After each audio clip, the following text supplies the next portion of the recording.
Brett Perigo, tonight's second place finisher. Plenty of fans here, Brett, and a solid second place finish. Yeah, I got to shout out the Turn 2 Terribles over there. They're all a bunch of good guys to hang out with and talk to. I really like them.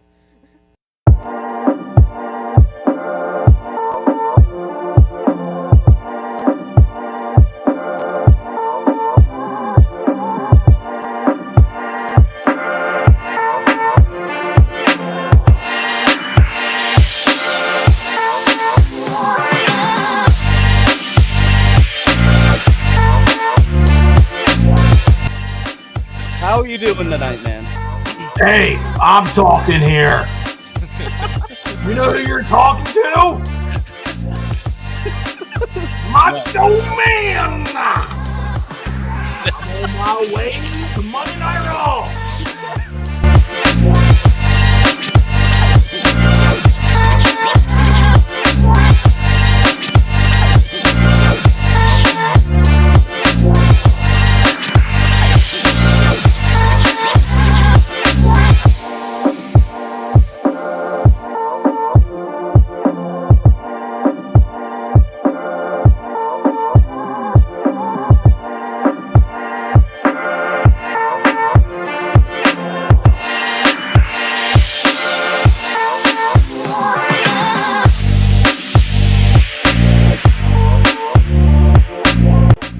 How I want to answer the second one. Your choice. It's a trap. I feel like it is. I feel like he's setting up fights in the front stretch. Is what he's trying to do.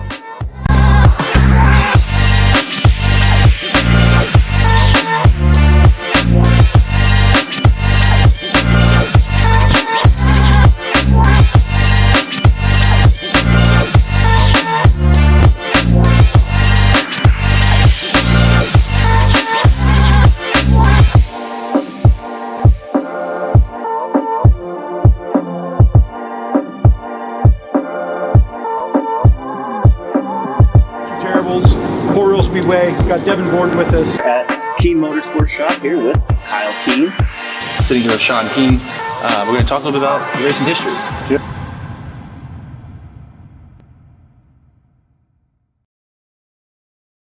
Sunday, October 26, 2025. What's going on? This is Chris and I am Jimmy. We are the Turn 2 Terribles. Jay-Z is off for the night. We got a great show planned for you. BAPS Motor Speedway yesterday, 410s and wingless sportsmen. Awesome event. We're going to talk about that. We're going to preview the upcoming Bridgeport, the Dirty Jersey finale. And then we're going to bring our good friend Tyler Koenig onto the show a little bit later. We're going to talk everything World Finals and some more. We got the report card, the 2025 report card link up. We're going to talk about that a little bit as well. And whatever else you guys choose to talk about. What's going on, everybody? See you guys in the chat. Santos, Dave, EJ, Mandy, Eric, what's going on? Daniel Lee, EJ, James? What's going on, guys? Thanks so much for tuning in, as always. Chris, how are you doing tonight? Oh, I am doing great. Had a fantastic weekend. But I know there's something the fans kind of want, and they've been missing it. Yeah, we haven't had them in a while. There they are. There they are. The drums are back, baby. No, it's been fun. Jimmy, I'm glad to see you at the BAPS. You had a good time there.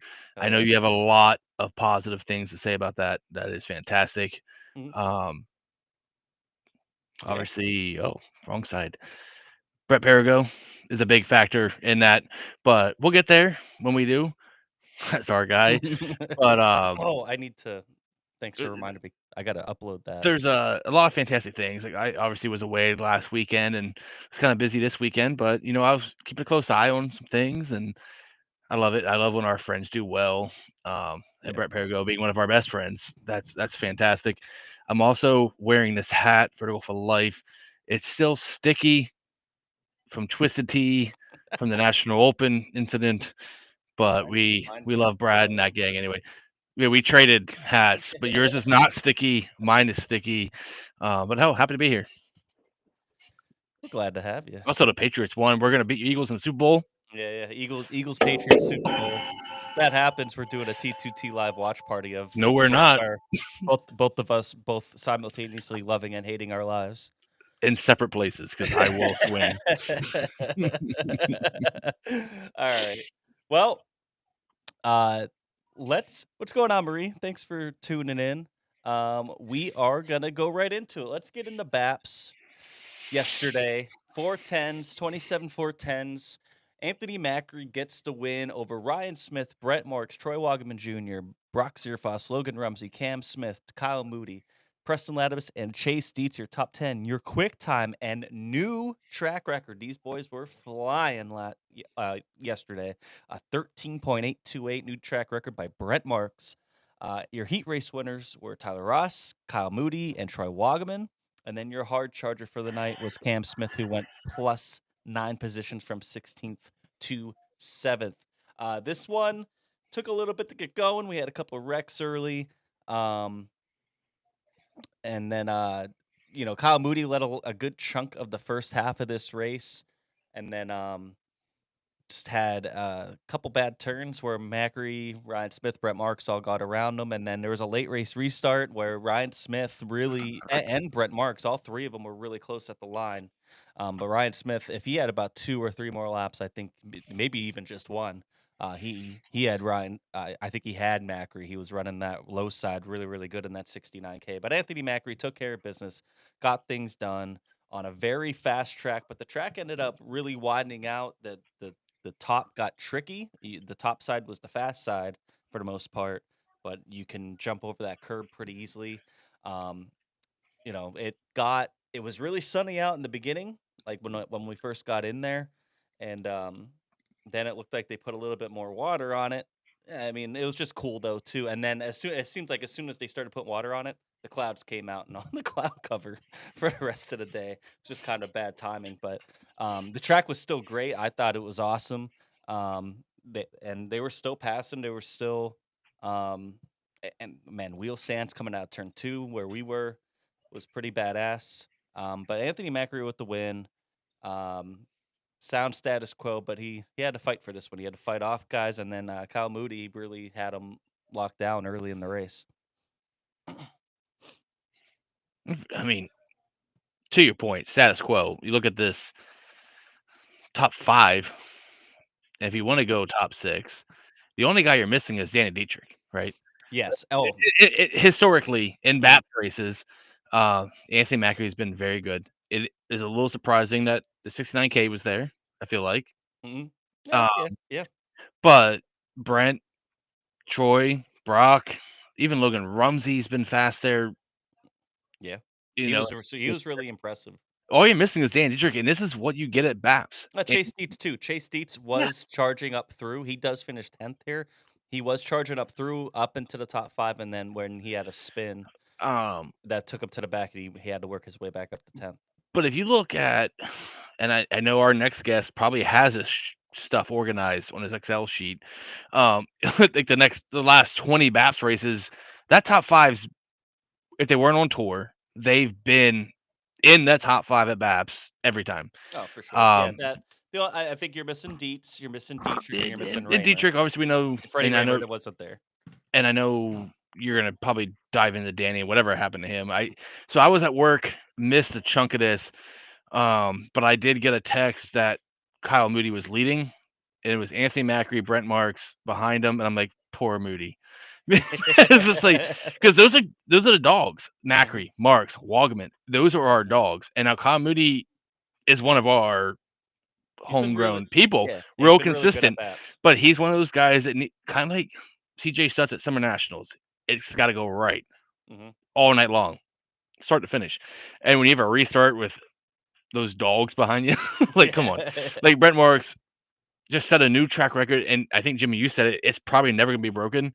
Yeah. How often do we see a Central PA track record get broken these days? Yeah, I mean, it was the first time that they were sub 14 second at the track, and like I said, Brent ran a 13.8. Insanity. There were 6 drivers underneath the 14 second mark. It was insanity. and it was group time trials too. You know what I mean? Like 3 cars out there at a time. So is that an official one though? Yeah. Are they going to It count should that as be. official? Yeah, it should be. They were Or, talking about it as it no, was at a track because record. I It know should they be. get weird. Some tracks get weird. It should be. That's cool. That's badass. That's badass. But I mean, poor Kyle Moody. Like he's Edders, right? That's Mm. 4.5 minutes from the track. Leading the race, that's gotta be cool as hell. But you have Anthony Macri, Brent Marks, Troy Wagaman. Those are some dogs. Like, come Oh on. yeah. Those yeah. guys are after it. Yeah.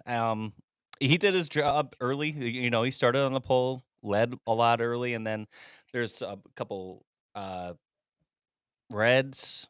There was a tough wreck. I got to refresh my memory. Dylan Norris went over pretty rough. That was a little bit of a lengthy red. Danny Dietrich ends up losing a whole left or rear after the open red. There was an open red. They come out and a couple laps in, the left tire just flies off and it goes down the backstretch. Not exactly talk about sure what that. broke. Talk about your first, because should we go back? You're in the infield in your truck, living your best life. Yes. All I saw from Danny Dietrich, so I saw a picture from Ryan Smith. Mhm. And at first glance, I thought he just had like a winged over race car. Not even whose car. I thought it was like a Troy thing because you know how they are. But like, and it looked, I was like, oh shit, the left rear's gone. Yeah, it just flew So off. talk about that. It just flew off coming out of turn 2. That's crazy. It's crazy that the tire didn't hit anybody or any other car, and then that everybody avoided him. And then he was able to get that car down to the bottom of the backstretch without any more crazy, you know, any more carnage, I should say. Right. You mean you lose the left rear at speed? That's big. That's a big oh shit moment. Yeah. You know what I mean? So it was scary, but very odd, you know. And Danny had to start. Where did he have to start? I have to look here. He started 12th. He had to come from the back of the pack, and he was another one. Kind of was making his way up, getting into the top 5, making some hard passes, getting himself up there into position. Then the open red comes out, and then a couple laps after that, that's what happened. So unfortunate for him. I think in terms of track title, he's still pretty good.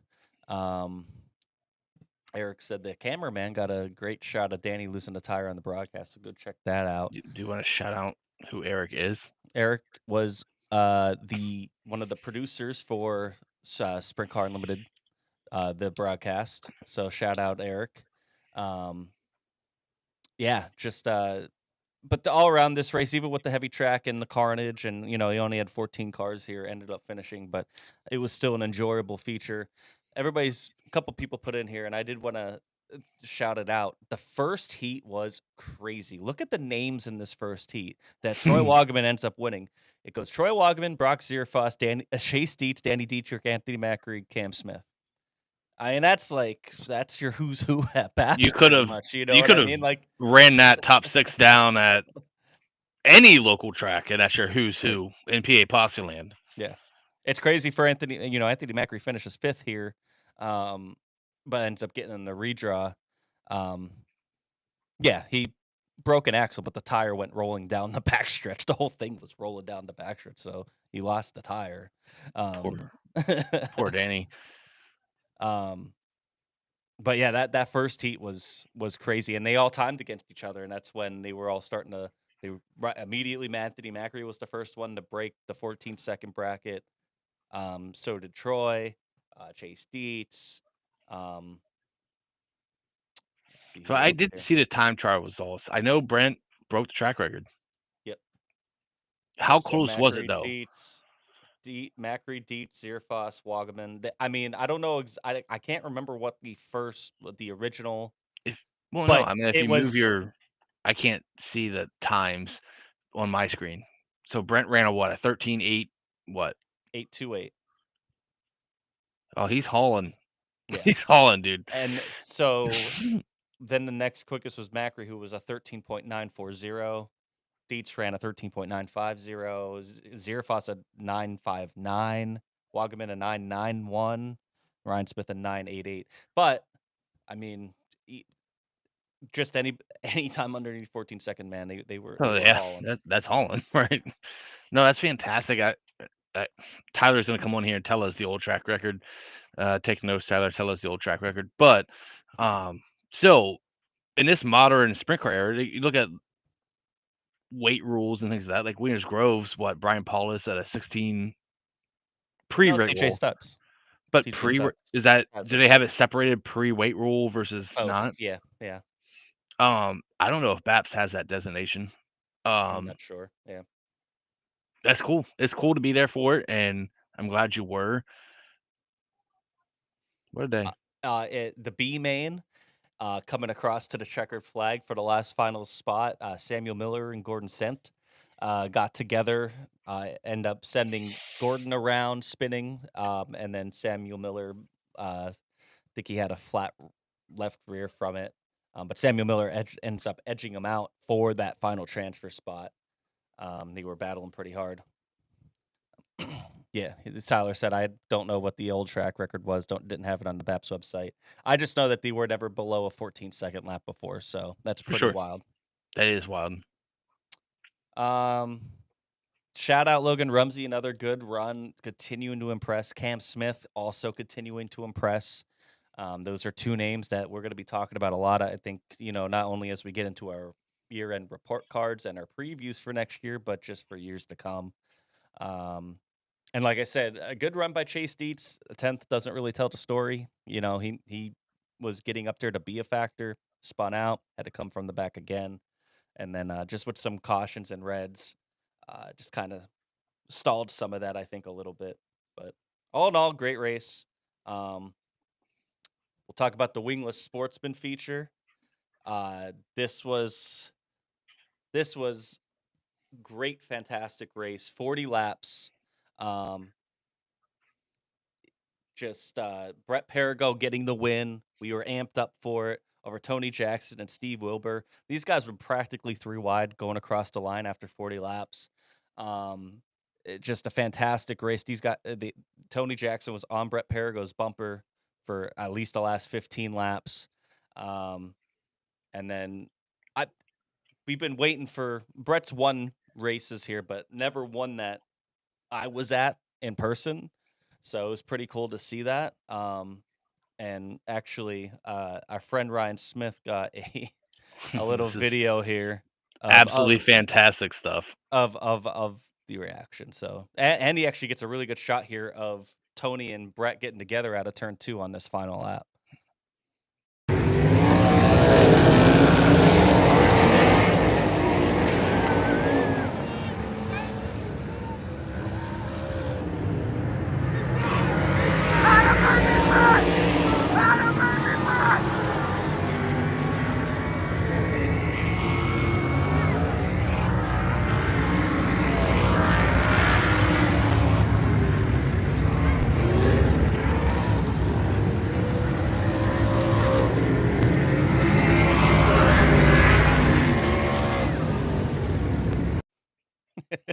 And that right there, we say we're just race fans. That Jimmy response, top notch. I'm so happy that you were there to see it. Like, I only get to carry his wrecked race cars into the hauler, so I'm glad that you finally were there. That's awesome. Yeah, no, it was just such a good race. We were on we were standing on the back of my truck, and Brian was saying it before. Probably have to get my truck new shocks because of how much we were cheering for Troy Wagaman and also Brett throughout the entire night. Daniel Lee, what's going on? He was there next to us the whole time. He said, "I was so happy for you with the Perigo win. At the moment, I think Chris would have Chris beaten a foot race. Finally somebody in support." Thank you, Daniel. I think we met him. Did we meet him last year? He has that YouTube channel, right? Is that him? The Dirt My Beer channel? Is that him? No, it's not. Darn. But he was there, I think. I don't remember. Either way, yes, I would win that foot race, no doubt. Jimmy was lost, but he figured it out. Eric saying that there was a 13.3 run at BAPS. I could have swore I heard them say that it was a new track record. Well, a Ni- 13.3 could have happened in hot laps, so it wouldn't count. Oh, let me see here. This I'm is trying to get to the link that he posted. Path Valley Speedway. Is this the fella in the van? Yes. The fella in the van, my guy. Why can't I open this? I want to know. I do want to. I saw that Dirt in My Beer YouTube guy. Yeah. He's a cool fella. I've seen him Yep. a bunch. But Daniel Lee, he's the fella in the van. Love Yeah. that. Yeah, he was. We were having a good time watching there in the infield, and I got to say, shout out BAPS with the infield thing. I loved it. I think a lot of other people, everybody else that did it, loved it as well. You know, you got to go in, park your truck in the infield. It's be in the back of your. Most people, pretty much everybody had a truck. You can, bring in a grill and cook out there. I screwed up and didn't do that. We brought in snacks and stuff, but it was just a nice thing, and then you could just drive right on out. Um, I loved it. I think more tracks, if they could find a way to do it. I know there's risk and adjustments and stuff that need to be involved. A perfect spot I think would be turns 1 and 2 in Lincoln, because you could just drive them right across and pull them right in. Most of the fans stand in the other side of the infield anyway, but that's just me spitballing here. But I loved it. And I would gladly pay. It was $20 extra Yeah. to go and do that. I loved it. They're doing it again for the final race. I know a couple people are all in on that. So that would be awesome. So but yeah, I got to give BAPS a shout out for that. I just real quick. I hope one of our fans has clipped the Jimmy running clip, because he zigzagging.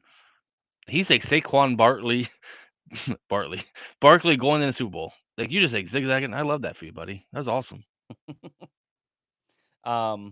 Yeah, Brett, he really had to do some work. He had to get around some lap traffic. Tony Jackson was really fast on the bottom. Towards the end, Brett was kind of running more of a diamond, trying to not let Tony get that run off the corner. And Steve Wilbert was right on the back of Tony Jackson as well. So it wasn't easy for Tony, which it was Tony's last race in that car and the Sportsman. I believe he will be doing some stuff here and there, but as terms of him being a full-time Sportsman driver, that was it. That was the end for him. I know he probably would have wanted to get that win there, but second place still awesome. Has a ton of wins. I mean, I think I saw them post they ran over 100 races, and they won like 42 of them. Like, just insane clip that they were on in that, between that team and Tony. Just awesome. And I'll touch on that real quick. I know we had the Drink It Dub coming, but this is the second time when I've really been paying attention to the Wingless Sportsman that we've seen someone take it to Tony Jackson and just drive it hard. Brandon Shear did it a little bit ago and won. That's cool. And I mean, Tony Jackson's a hell of a driver, and Brett did his job, and I think Tony respects that. Right? We saw it. They made contact, and Tony's like, I don't want to win that way. Anyone who hates on Tony Jackson beyond just making jokes to Brett Perigo, check yourself, because Tony Jackson is the most respectable person in the pits. Yeah, all three of those guys got to get a shout out too, for they were running really hard, but they ran each other clean, even with Tony and Brett getting kind of together there out of turn 2. Just they still raced it out clean. For sure. Eric says, I checked MRP, and MRP had a 14.358. I was going to say, if Brian Smith ran a 13.3, that's crazy. I can't imagine that. That's a half second faster than what they were running yesterday. So it's hauling tail. Yeah, they were fast. I mean, it's not often at BAPS that you see like huge wheel stands like some of the ones that you're getting. But it was awesome, man. I enjoyed it. Great time, great event. Started at a good time, ended at a good time. I will say, I got there Friday night to camp, and they were racing over at McGrew Bid at the micro track, and I was gonna go over, but I had to go run and get oil for my generator, and by the time I got back, they were almost done. But it sounded like they had, they ran a pretty efficient show on Friday, and they ran a really efficient show on Saturday. Didn't feel rushed, but they kept it moving. And this time of year, I think everybody appreciates that. Nobody, especially as it starts getting colder, as the sun goes down. Pretty much the sun was still kind of up. It was setting by the time everything was done. So shout out BAPS, did a great job, great event. Looking forward to the final showdown in November. Yeah, and just a typo on it. You said shout out Baps. Shout out Colton Gauss. I feel like he's taken a lot of notes from Justice Snyder because we had him on the show a couple years ago, and as a promoter, that's a big thing. So yes, Baps has done great with the GoBrex and that, but Colton that kind of engineers that. So I want to give him a specific shout out for kind of making sure that runs, at least intentionally runs to the way you're speaking. Looking at, like I said, on November 15th will be their final show, and it'll be the final 410 race here in the area. Along with 358 modifieds and the enduro cars. This is always a fun race. It's after World Finals too, so sometimes you'll see the Shark cars usually, and everybody that's home, and it's a good little end of the year send off. Looks like gates just like this was just past Saturday. Gates at 12, hot laps at 2:30. Racing starts at 3. Jimmy figures next thing. I hope they had that hot cider there again. Remember that, Jimmy? That was cool. Yeah, they don't have that stand there anymore. No, I found some yesterday. It gave me Oh, flashbacks. Because that warm cider, I found some at ABC in Gettysburg yesterday. Fantastic. I know you were telling me what it was, the Orange Crush or whatever. The Orange Crush, that's not warm. But apparently it's the Orange Crush. I don't know what it is. It's Sprite, vodka, something else. I had a Jameson one just because it was on special. But before that, ABC Brewing in Gettysburg had a hot cider, like a mulled cider. It gave me flashbacks to that time, the first time with the BAPS in November, and we're like, it's cold out here, and you're like drinking that hot cider. Warmed you up real good. Good times. Troy Savage, what's going on, man? Truck in the infield is old school. Here in New Zealand at Cromwell, people can park on the back straight hill and watch from your car. And that's something that they kind of have at Path. At Path, they have a couple parking spots outside of turn 3, and then the way their parking is, and just kind of how their whole setup is, you have tiers there where you can kind of park on the hills or park on above the bleachers section and watch as well. I like that. I think it, especially like, if you're like us and it's, you get a group of people that go together, you have a bunch of chairs, you have your coolers, you have this, you have that, and you could just take your whole truck and don't have to worry about any of that. It's so nice. It is, and it's old school. I watch it in my truck bed, you get a little bit of a better view. And it didn't seem like it obstructed anybody's view from the grandstand. I know that was a kind of a point of contention maybe with some people, but it's not like a hauler, you know what I mean? It's just people's vehicles. I don't think from what I saw from the TV view and everything, and from what other people said, it didn't seem like it obstructed anybody's view. So that's awesome. Something I would like to see more of if it's possible. Troy says racing in PA in November would be getting cold, wouldn't it? Yeah, it was cold yesterday. It wasn't awful. I mean, it was still mid 50 degrees Fahrenheit here. Once the sun went away, it got pretty cold, and I woke up to frost this morning coming out of my camper. There was a freeze warning. There was like a freeze 2 a.m. warning, so last night. You didn't want to be out there when it was. So that's why they run a lot of the mid-afternoon stuff, and I love that. Early in the season, in February, March, and then this part of the year, they run kind of mid-afternoon, which is the way to go. So, Troy, if I'm not mistaken, he's Australian. Correct? He's from New Zealand. Troy Savage from New Zealand. Same place. That's rage bait, but yeah, it gets cold here. We don't care. We race cars. Tyler Koenig says Middletown in New York also has that on the backstretch. They call it the drive-in section. I think it's something where, like, hey, like I gladly on top to paying the extra $20 on top of my band. I have no problem doing that. Sure. You know what I mean? I think that's something that it could And be. you said, It heightens the experience, I think, for a lot of us infielders. and well, let's touch on that. You said they made it pretty easy for you, right? Like you Yeah. just rode your truck through the pits. You put a piece of paper on your dash. They wave you right through. Now you got to try to make sure you get there early. You can't be getting there in the Right. You middle of can't hot be. laps and expect to cross the track. You got to but I mean, you should be getting there a little bit earlier, if you're going to do something like that. So, But they made it easy. $20. Mm. Take your everything to the Mhm. infield. Yeah. I think that's fair. You got people will try to take advantage of certain things. I could see it, but I mean, as long as people are respectful about it, I think it's great. Marie says we used to park outside the backstretch at Reading and sat on top of my dad's 51 Ford. That's awesome. You know what I mean? That's sick.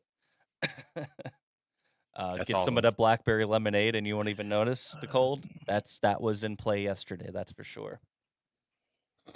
All I right. blamed everything on the wine. I was telling Yeah. Megan. Anytime you said anything that was like, I don't know, I'm like, he's wine drunk.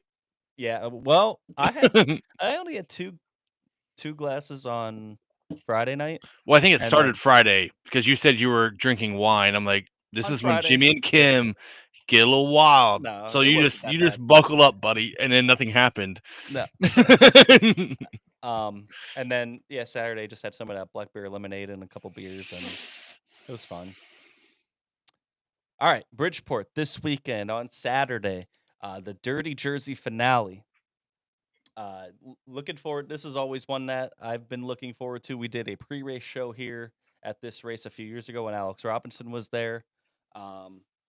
Friday and Saturday. Friday is a non-winners race, $1,000 to win, and the winner locks into the A main on Saturday. There's also 305 sprint cars and USAC East Coast wingless sprints, non-winner race, and 4 cylinders. So four divisions here for this weekend. Saturday's just kind of a practice night. The fastest timer in the sessions lock into the Saturday feature. Just kind of a practice night. Saturday, though, is the main event. $12,000 to win 410s, $1,500 for the 305 sprint cars. Then there's USAC East Coast wingless 360 sprint cars and 4 cylinders on Saturday. So the full card for sure. Everything there starts at pits open up at noon, grandstands at 1, warm-ups at 3. Some of the drivers that they have confirmed on their Facebook page that are intending on running are Anthony Macri, Danny Dietrich, who Danny's a big promoter of this race, Chase Dietz, Justin Whittle, Freddie Raymer, Michael Walter,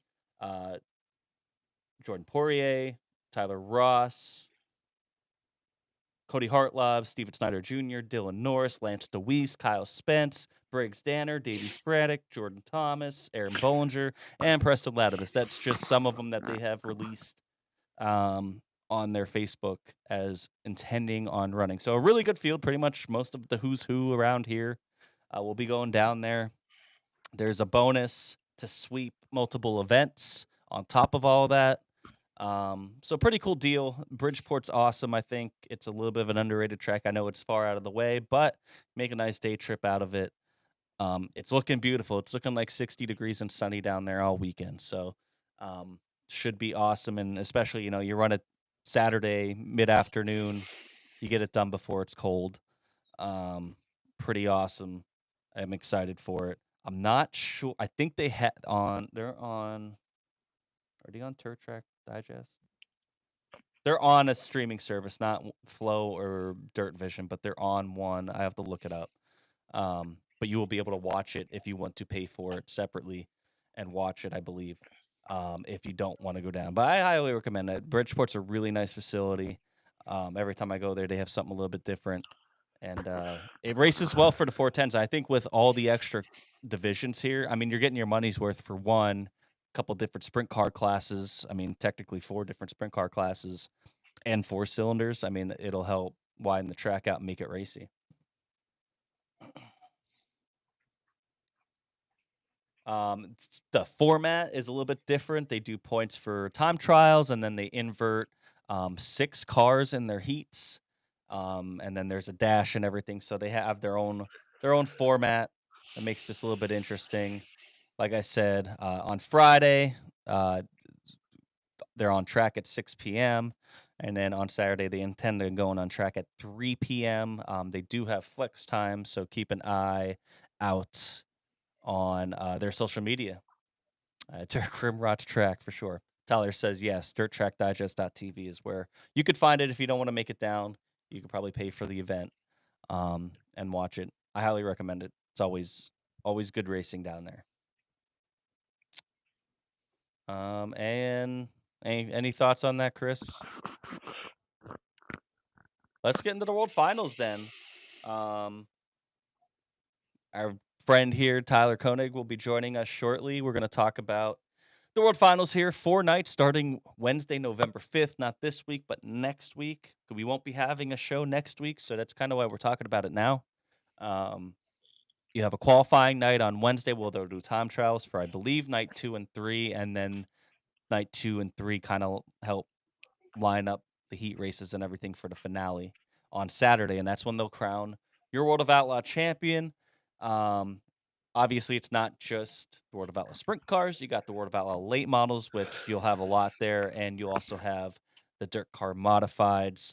All 3 big series at the track at once, and they usually get really big car counts. I know you saw some people testing. I know Ty Gibbs was testing a sprint car there this past weekend. Ricky Thornton Jr. was down there, right? Ricky Thornton Jr., Carson Hocevar. Now I don't know if any of those guys are racing this, but they were down in Charlotte testing at least. Let's bring in Tyler Koenig right now. He could help us talk a little bit about the late model and modified side. How's it going, Tyler? Can you hear us?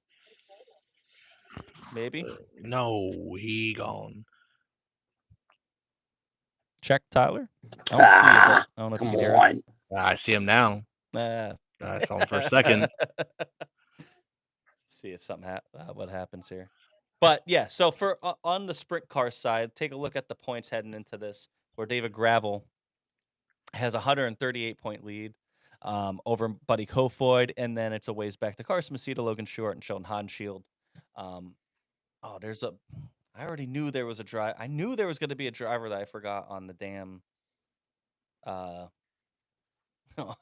the report card. I'm going to have to add him. Bill Baylog. I got to add him. What's going on, Tyler? Can you hear us? Yep, sorry about that. I just lovely internet connections out here in the boondocks. How you doing tonight, man? Oh, not too bad. Just enjoying a good night. Go Birds. Good win earlier today. Go Birds. Yep. Did my World Finals. I was actually doing World Finals stats for my event or for my show tomorrow. When you messaged me, I'm like, well, I'll just use my stats to help you guys out. So what do you want to talk about? I have one thing before you dive into that. Sure. Tyler, you posted your bucket list races for next year. Yes. So you had the Freedom 76 at Grandview. Yep. The National Open. Yep. Wheeling Modifieds at Martinsville. Pretty much anywhere that they race, I would like somewhere. Sure. But for the sake of what you posted, yeah, we'll go Martinsville. World Finals. Yep. And the dirt late model dream. Yep, at Eldora. Yep. So my question is this. Actually, it's 2 parts. One, the Freedom 76, don't you go to that every year? It's always an event that I go to, yes. And the National Open, is that not one you go to most every year? Those are 2 shows I hit every year. Those are always on the top 3 most favorite shows of the year. So then sell me on the other 3, because I'm sold on the National Open, obviously, as a homer. Mm-hmm. The Freedom 76 I know is big from reading your stuff and people connected with you. So sell me on why on the other ones real quick before we go into the World Final stuff. So the Dirt Late Model Dream at Eldora, they run it in June. It's a very high-paying dirt late model race. All the big guys are there. It's over $100,000 to win. And have you been there ever? Oh yeah, I've been there for the Dream. I actually went out for the million when Davenport won the $1 million race a couple of years ago. And then stayed out there all week until Saturday when it rained out for the Dream itself because they ran the million on a Thursday. Right. Racing out there with a late model is phenomenal. I mean, they'll get 100, 115 cars, and probably 75 of them could win the race. I mean, it's just who's who. Everybody's there. It's kind of like Knoxville. Everybody brings their best stuff out for Eldora. I always recommend it every year. You'll never look at a late model event the same way again after you experience one at Eldora. Sure. So I guess, Jimmy, this isn't where we planned, but I'm intrigued. So the World 100, the World 100 versus the Dream, like what's the draw, the one or the other? The World 100 is the Knoxville Nationals for dirt late models. Sure. The Dream would be more like the historical big one. The Dream always paid more than the World 100. When it came out in the mid '90s, when Earl Baltus introduced the Dream, it was the first $100,000 paying dirt late model event anywhere in the country. So it was big money in the mid '90s. Whereas the World started as a base of like $7,000 or $8,000, and then every year they add $1,000 to the winner's share. So it's creeping up. It's 7,000 each year, no matter what, or if someone doesn't win it, or. Gotcha. So if you ask any driver, any late model driver, they would take. I mean, obviously the Dream is big, but they would take a World 100 over the Dream. But the Dream is a little bit easier if you want to go experience a late model event at Eldora first, because it's run in June. It doesn't get as big of a crowd as the World 100. The World 100 was the race earlier this year where they stopped selling tickets at 4:30 in the afternoon on Saturday. September, right? Yes, it's Tuscarora 50 weekend, which is another reason that sometimes the World 100 is a little harder race if you're a sprint car fan from this area, because it's always Tuscarora 50 weekend at Port, same weekend World 100. That makes sense. No, I was just wondering because I read that list yesterday when you posted it, and I'm like, well, I've seen this guy go to the Freedom 76 every year. I've seen him at the National Open every year. Yep. I'm like, you talk about bucket list. I'm like, yeah. And then, I was a little curious about that, that's all. But yeah, and the Wheel and Modified, where I haven't seen them guys in probably 10 or 15 years. Martinsville would probably be one of the better places. For sure. But I was actually looking at their schedule. They got 2 races in Seekonk, Massachusetts. And I know that may sound weird to somebody from Pennsylvania, but my cousin Tommy lives 10 minutes from Seekonk. So, we might make a weekend out of it when they're up there on a Saturday and go up and visit him. Yeah. Well, that makes sense. But no, when I saw you had Wheel and Modifieds at Martinsville, like I love Martinsville Speedway. I love the grounds. I've been there way too many times for truck races, Xfinity Cup, whatever. But the modifieds are so badass. Like I would love to go to a modified race anywhere, but Martinsville is awesome. Yeah.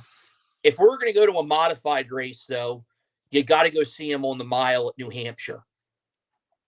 You and the miles, you and the Paragos and the miles. Here we go again.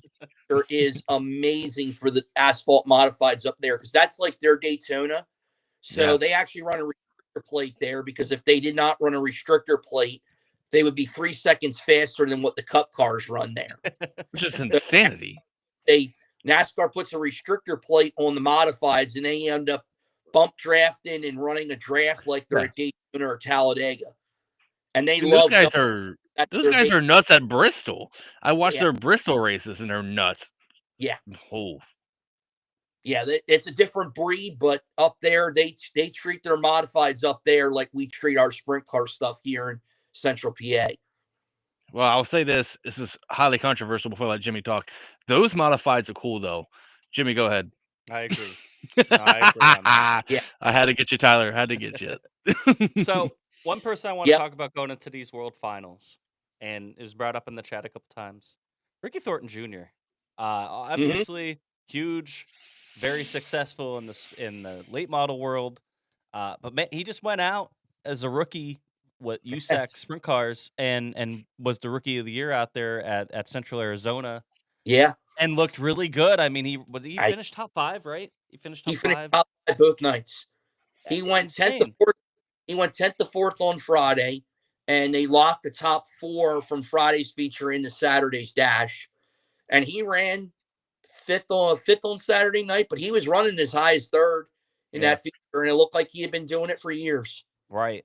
Just an absolute wheel, man. Now he's running, and we saw him do this last year, I believe. Yep. He was in the the Indy Race Part 71, which he'll be in this weekend, or sorry, for next weekend for the World Finals.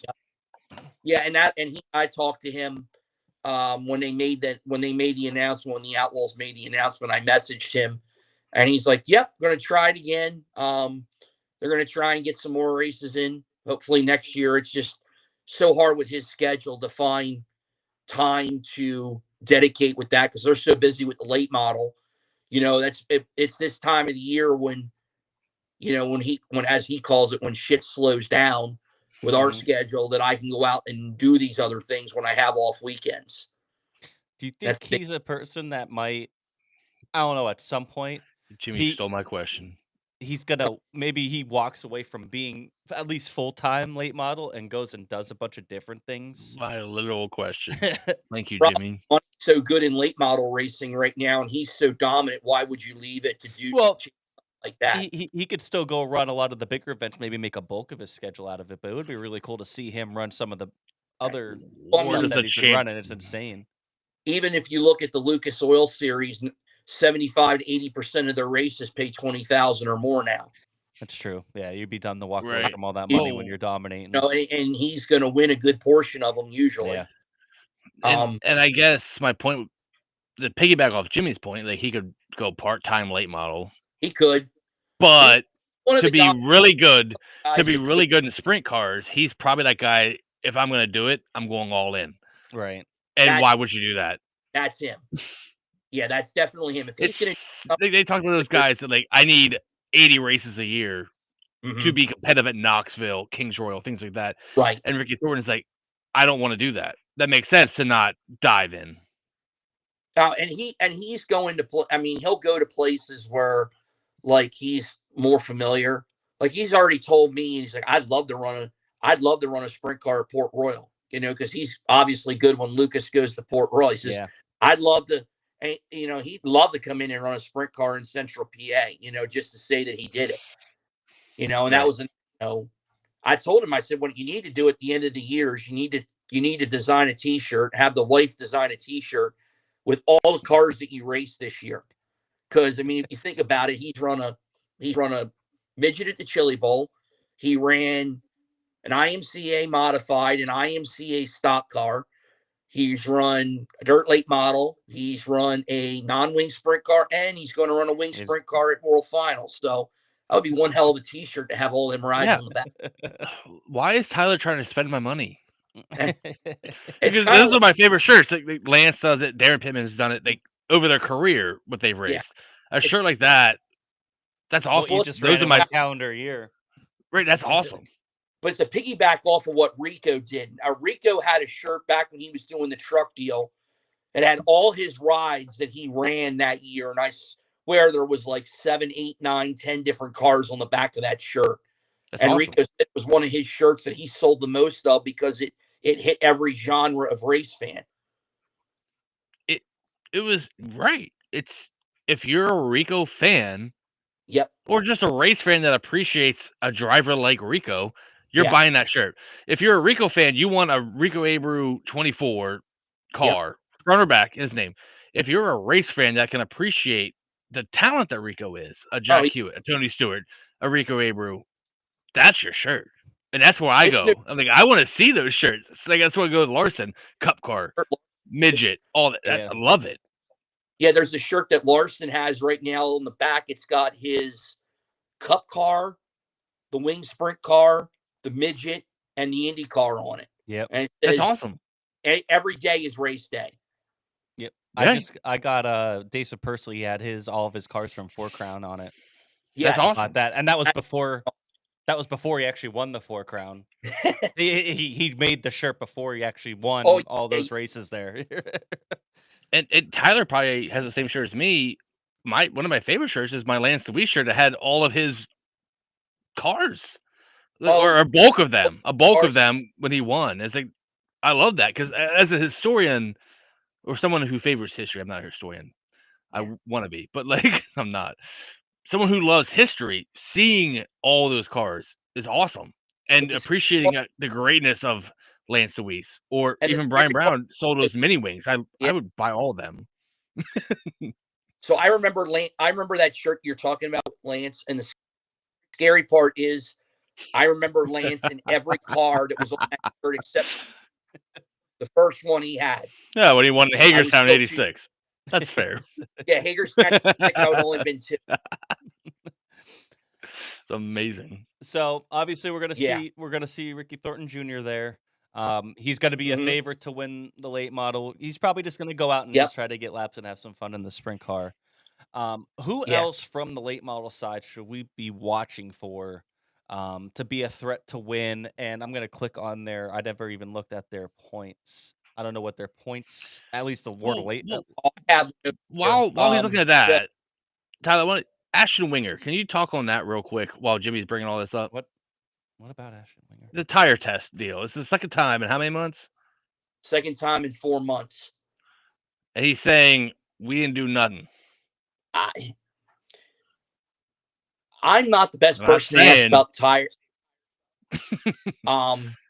All I know is they keep sending it to a lab that frequently has had issues with quality control. So, that's all. I want to take him for his word. I'm always Ashton Winger's a guy I enjoy watching him race in my limited late model experience, but 2 times in 4 months, come on. The first start raising questions here. This is weird. The first time that he got busted, it was very similar to what they busted Bloomquist for a couple of years ago. But if you listen to Scott's interview, Scott said it was because something was pulled out of the tire that wasn't present. Well, you can't do that with chemical. You can't do that with soaking a tire because when you're soaking a tire, you're adding a compound to the tire, not pulling something out. Right. They said that his tire failed a benchmark because there was something missing in the tire that should have been in there. And that was the same deal with Ashton Winger the first time. They said that there was something that was not in the tire that was supposed to be in there as far as the chemical compound when they batched it against similar batches with similar codes.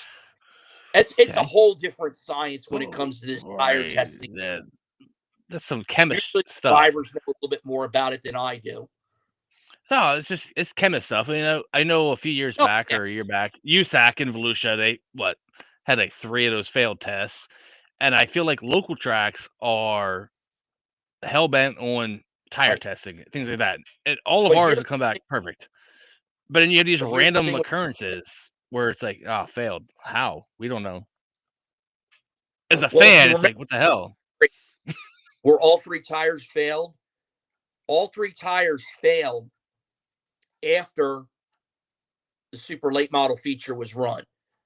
So the USAC guys were saying that, because that's that same year, USAC never had anybody fail tires all year, and all the tire tests that they did, the samples that were sent out, nobody failed except for Florida. 3 guys at Volusia, and it just happened to be after a late model feature.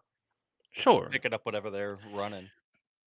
Right, and correct. Now you have a late model guy who has 2 failed tests in 4 months. Please, innocence, which it's racers. Racers are going to do racer things. Innocent until proven guilty, because unfortunately with the tire test, and this is all I really want to say about it, is that the driver really doesn't. They just have to accept the fact. They can appeal it. But if the second sample is sent out and it's still found illegal, they don't really have any due Right. process after that. You're just It's a bad word spot. of what the Honestly, it's a bad spot. To your point, like the USAC guys, like, hey, all three of us failed after driving behind them, and then the late model guys, like, I didn't even touch my tires. They were all wrapped by my tire guy. I'm not blaming my tire guy, but hey, yeah. like, what the whoa. I always wondered about the tires and all, but that's just something that they're used to doing. They say that they wrap tires so that when they're in the trailer, if there's moisture in the air, it doesn't seep into the already scuffed marks that they put on it with the grinder and everything, so that way the edges stay fresh when they pull the wrapper off. That's at least what I've been told by tire guys that work on late models cars. I talked to tire guys that don't know shit but win BAPS races, and that doesn't do anything. So I don't know. Race is gonna race, right? Like, I don't know. Continue on, Jimmy. It's all superstitious. So obviously, so with but the World of Late I was going back to answering your late model question, the original.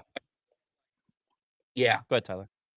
So I mean, I would say RT. You got to look at the World Finals in itself, in all three classes. Probably the most unique field you're going to see in all three classes. The late model deal, you're going to see World of Outlaw guys. You're going to see Lucas Oil guys.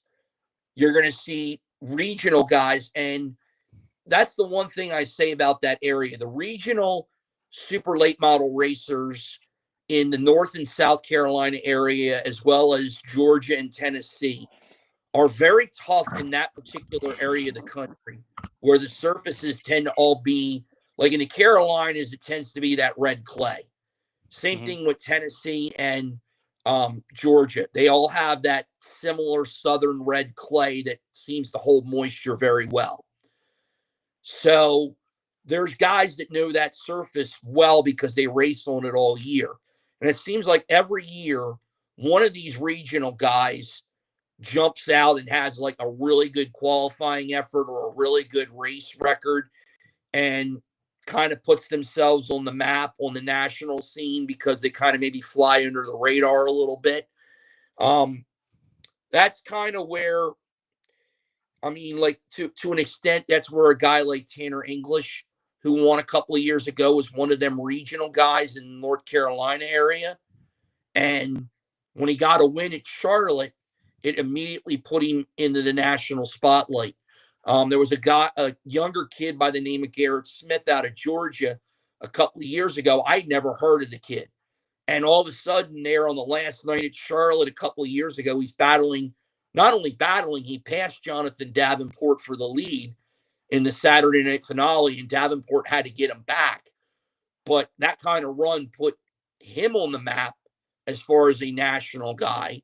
And then after that, he started touring, I think, with the World of Outlaws the following year for like half a year before he dropped off. But I would say you got to watch for RTJ. Everybody's going to say Bobby Pierce. Now, Bobby Pierce don't have a whole lot of starts at Charlotte. Last year when he showed up to Charlotte, or the last 2 years at Charlotte, that was his first time at World Finals since 2016. But he did win a race during last year's World Finals. So, I mean, and he's right now, he's one of the fastest cars in the country. I mean, it's naturally he's leading the Outlaw points. Nick Hoffman's always good at Charlotte. He was always good at Charlotte in a modified. He's been good there in a late model. Will he be a guy that runs both, you think, or no? What's that? Will he run a modified and a late model, you think, or no? So he runs Nick runs like a UMP. Yeah. Yeah, we're going to run big block. We're going to run true big blocks next weekend. He won't. Okay.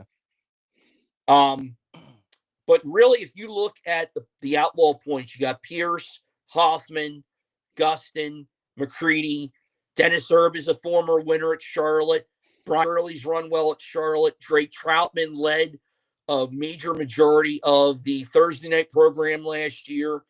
Cody Overton, which is Brandon Overton's younger brother, he's really stepped up the game. Tanner English, Ethan Dotson. Anybody in that top 10 in Outlaw points can go to Charlotte and win. But the one thing that makes Charlotte hard is like all the Lucas guys that come in. Jonathan Davenport's always tough at Charlotte. He's got 6 World Finals wins, which is second all time in a World of Outlaw late model event at Charlotte, behind Jimmy Owens, who has 7. There was a time where you could not beat Jimmy Owens at Charlotte. Chris Madden won the finale last year. He's always tough at Charlotte. The Rocket House car, no matter who's driving it, has always been fast at Charlotte. Mike Marlar's good at Charlotte. It's just you could have 70 cars there, and the potential for 30 or 40 guys to be able to win is a very high possibility. It's crazy. I mean, I feel like a little bit like that with the sprint car side, but I mean, really, we're talking about a handful of guys on the sprint car side, but right. Like, you know what I mean? But I mean, at the same time, a couple of years ago, not even that long ago, you had Brett Marks and Brock Zerfoss ending the season by finishing 1 and 2 there. You know what I mean? So Like, and that was before he was wrong. Like, you know, before anything. My question for you, Tyler, what are your odds on Nick Hoffman winning the championship over Bobby Pierce, based on points as they are now going into Charlotte? Points as they are now, Bobby 124, Pierce, right? Bobby Pierce is going to have at least an issue on 2 of the 3 nights in the feature, because the outlaw points, I think, is only 3 points per position. Bobby's good at Charlotte in limited starts. He's good at Nick everywhere. Hoffman was in ship running last year and broke a rear on Friday night. So, I mean, you can't break at Charlotte. And the point lead that Bobby's got right now, he would have to have trouble on 2 of the 3 nights and Nick would have to almost win those 2 races that Bobby has problems. So Bobby's comfortably uncomfortable. Very comfortable. Yeah. Bobby's very comfortable. Gravel's just do his job. Yeah, our side. And Gravel's same way. The modified portion of the World Finals has got to bring that up. Story, because they, unlike the sprint cars and the late models, have a point show at Georgetown on Saturday before Charlotte. So their points could be jumbled already before Charlotte from what they already currently at. Matt Williamson is up 98 points on Alex Jankowski. Both guys run very good at Georgetown. And it's just a matter of, can you get out of Georgetown on Saturday unscathed? Right. So you don't, obviously Jankowski could lose the championship at Georgetown if something happens. Because Matt Williamson right now is lights out at Charlotte. I mean, absolutely lights out. Right. Lights out at Charlotte. That's fine. So the points leader in Super Dirt Car for the modifieds is 96 in favor of Williamson, right? 98 in favor of Williamson, yes. Yeah. So what does he need to clinch going into Saturday? Like, I don't know their point payout whatsoever. So 40 or 50 points. That's it? Maybe 60 points. Yeah. I mean, their point system they use. So you're talking, if he scores 60 more points at Georgetown, he goes to Charlotte as the champion. It's over. Okay. Yeah. I mean, because Matt's the definition for Matt is they don't drop out of races. That's how you win championships in most racing places, not called NASCAR. And go ahead. You just look at his Williamson has 21 top 10s in 22 races on the tour this year. Yeah, he's an animal. Jankowski has 20. Yeah, Jankowski has 20 top 10s in 22 races. But the 2 races he didn't finish in the top 10, he didn't finish at all. It's a lot of points. So that's where the point is. Races he dropped out of, Matt won both of them. Jesus. So that's the modified. That's gotta be SVP bad beat right there. You have a bad day and your competitor wins both times. That's bad beat of the week. Twice. And And that's the one thing, like with the modifieds, I'm a Matt Williamson fan. I'm wearing the hat right now. My thing is I just want to see Matt have a solid top 5 run, come out of Georgetown, hopefully not lose any points to Yankowski. Although I love Yankowski too, because he's a Pennsylvania native. He's an Eastern PA guy. I've seen that kid race slingshots all the way blocked. So either one would be fine by me, but if I had a choice, it would obviously be Money Matt. So Money Matt, honestly, from everything you just said, if he makes the feature at Georgetown and does even a ho-hum top 15 performance, he's set up to go to Charlotte, make the feature either night. It's a lot. Well, there's 3 nights at Charlotte. 3, yep. Thursday, Friday, Saturday. Okay. So, and here's the thing too, they're both platinum drivers. So even if they have problems in qualifying one night, they're in the feature. Yeah, you got Sure. Right, there's that. But he just needs to go You don't want- ho-hum through all of them. Not that Matt Williamson ever would. He's going to win. His goal is He's to going win to win. all 4 of them. But like, ho-hum is good enough. Well, that's the thing too. Williamson went into last year. Now, if you revert back to last year, I just watched the World Finals recap from last year. I forgot that going into Charlotte, Matt Williamson was second to Matt Shepard in points going into Charlotte. It was close. I think it was like 12 points. He was behind him. And Shepard blew a motor on Thursday night. And Matt Williamson ended up having a solid second place run and vaulted himself into the point lead and actually won the championship on the last weekend because Shepard had motor issues Thursday night. So perfect segue, actually. I was going to ask, as a sprint car guy, Matt Williamson's had won how many Super Dirt Car modified championships? Matt Shepard has 10. Matt Williamson. Oh, Matt Williamson, he has it's either 2 or 3. I'm trying to think. He won it in. And then the cat chasing him for PA, I'm guessing, has 0. Right. He has 2. He's going for 3. Interesting. And Shepard has 10. That's crazy. That is crazy. Matt Shepard is like truly the last 15, 20 years has been the top dog in dirt modified racing in New York and all over the Northeast. But I mean, he's had, Matt Williamson's program has stepped up.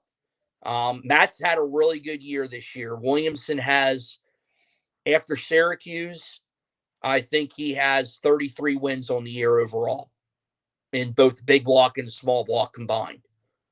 He's had a really good year. He's leading the Northeast, I know, in modified wins. He's got 33. And last I checked before I got on live, he was leading Eastern States up in Orange County, going for 34.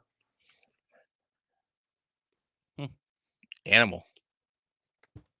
Yeah, so he's had a really good second half of the year. I mean, he swept Oswego, so won both the small block and the big block race up there. And he's won the Ransomville Track Championship. He won on Friday, which is his Friday night track, in a small block. He won the Land of Legends Track Championship on Saturday in a big block. And he won the Weed Sport Track Championship on Sunday in his big block. So he's got 3 track championships, and he's looking to earn a series title as well at Charlotte. So it's probably safe to say, though, for the modifieds, the amount of contenders to win races is probably a lot smaller than the other 2 series. You would think it's been so dominant by a few guys. There's a solid 10 to 12 cars that could win on any night. You've got Williamson, you've got Shepard, you've got Yankowski. Tim Fuller is another guy. He's got 4 wins at Charlotte during World Finals, and he's won one race at least the last 2 years. He's always tough down there. Jimmy Phelps is another guy that's won at Charlotte in the past. And he's always tough. Peter Britton can time trial, and this year he's proven that he can finish races. I seen him win a race at Bridgeport earlier this year. Mike Mahaney has been running lights out in the small block at Albany, Saratoga, and he's in top 5 in dirt car points. There's probably 10 or 12 guys, honestly, that can win. But if you're a betting man, I wouldn't bet against Williamson, Yankowski, or Shepard. Right. Those are the 3 guys that, if you're going to put money on, those are the 3 guys to put money on at Charlotte. Noted. Something that Santos asked before, he's asking you, Tyler, how do you think how do you think Stuart Friesen will do next year coming back from injury? Does he come back next I year? think he'll be back. Stewie's Really? the guy that eats, sleeps, and breathes racing. Right.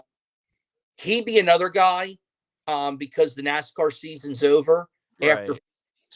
So obviously, if he never got hurt, he would be a guy that would be at Charlotte, obviously, and you'd put him right up there with the other 3 that I mentioned, because when he would show up, because he's running a limited schedule because of the truck schedule, that takes priority.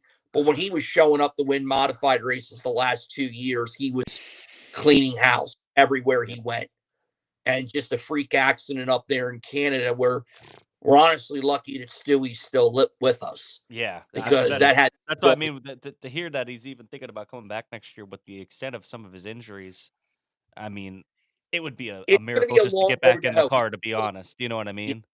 He's still on crutches. He's still not getting around the easiest, from what I understand. But he said he wants to come back he wants to be back in a car by Syracuse next year, which will be next October. Okay. And current drivers are psychos. Yeah. And so we're clear. A guy that could jump in a car at, like, Oswego could be his first race of the year, the biggest grand stage of them all for dirt modifieds up there, and he could go out and win like his first race back. He's just that type of a driver. He can just jump in that car with a year off and not miss a beat. Right. That would be crazy. I hope to see him back. I hope to see him back and get back to his old self for sure. But he was the only I watched the truck series, quite honestly. Yeah. I mean, I'd watch the trucks just to see how Stewie did.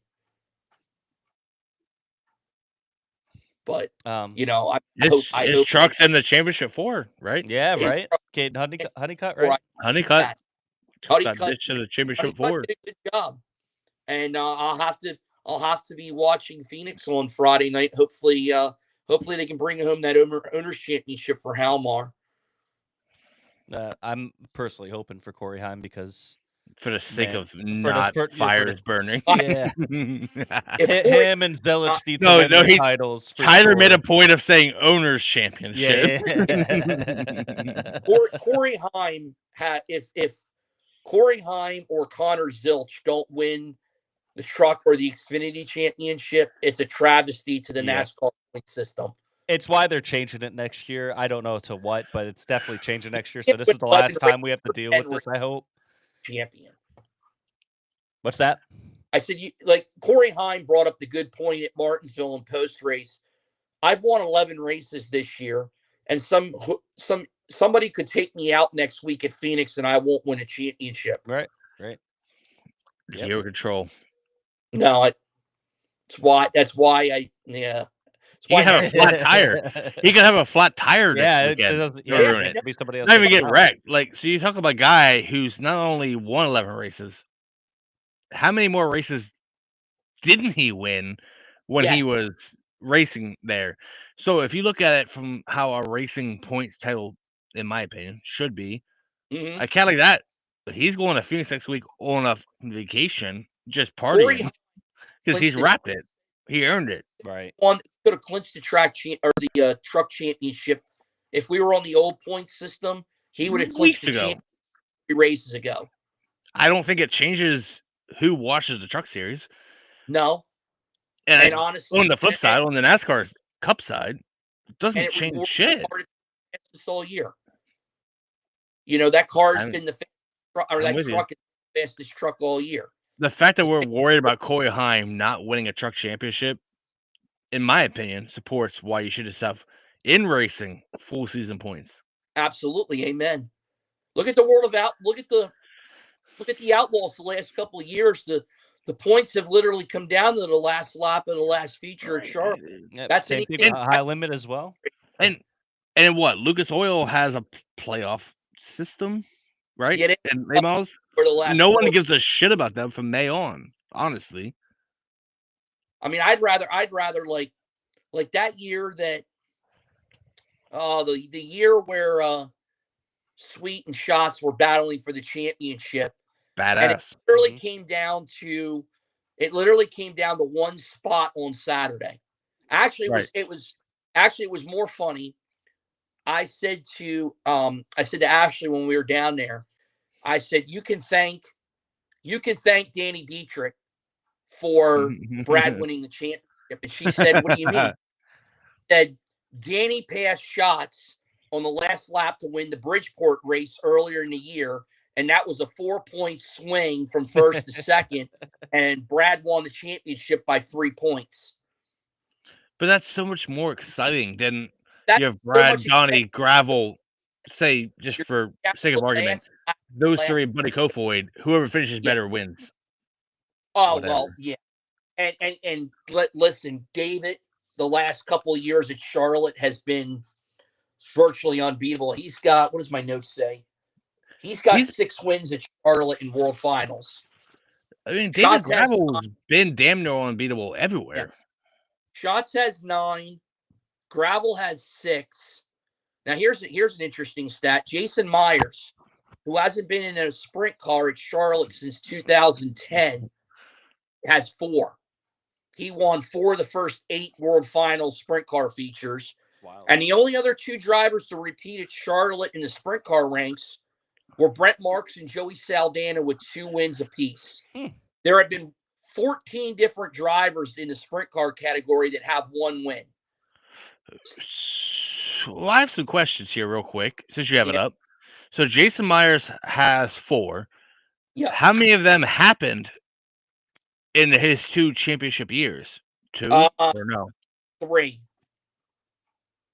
He won the championship in 2009 and 2010. 3 of his 4 World Finals wins were during his championship years. That makes sense. So then Brent Marks has been very good at Charlotte. He has 2. Yes. He has 2. And the other one was who? Joey Saldana. Yeah. Did he win in his championship year? No, he never won a championship. No, but the drivers that have won 1 race at Charlotte during World Finals also reads like a who's who. Steve Kinzer, Brooke Tatnell, Sammy Swindell, Dale Blaney, Paul McMahon, Darren Pitton, Brian Brown, Dusty Zomer, Jason Johnson, Ian Matson, Logan Schuhart, Brad Sweet, Carson Macedo, and Tyler Courtney all have 1 win apiece. Dusty Zomer. That's a name. A random. You said a who's who, and you threw out Dusty Zomer like that. Like, come on now. Well, yes, we know Dusty Zomer. Love him from Knoxville, but the Wild Wings car back in 2015. Oh, when he was that was my first. Was he filling in for Dobmeyer? Yeah, he's filling in for Dobmeyer. I just said that. Fucking guy. Dobmeyer got hurt, and Dusty went in. It was one of them weird rain delay races, and they don't care how. They care how many. But I remember who finished second that night. Who? Greg Hodnett in the Hefner car. Greg? Greg had a shot, baby. A late race. Greg had a shot at him on a late race restart, and Dusty kind of chopped the hell out of him going into turn 1 on a restart. But Greg, smart guy. Save the race car. Yep. Drive with respect always. Yes. I have the outlaw points up right now, and I'm looking at the stats. And something that's probably going to be on everybody's mind a little bit once it gets talked about a little bit more is Donnie Schatz does not have a win this year. Ooh, Can he get it done at World Finals to not go winless? I'll Nope. tell you what, if there's a track on the schedule where Donnie Schatz could win a race, it's definitely Charlotte. He's got 9 wins at World Finals. That leads not only the sprint car category, but that leads all drivers in World Finals competition with A main wins at 9. There's any place in the country where Donnie Schatz can break that winless streak, it's Charlotte. Raising But my hand, Tyler. You had the Nuggets. But here's Which the thing. track does Donnie Schatz have the most wins at?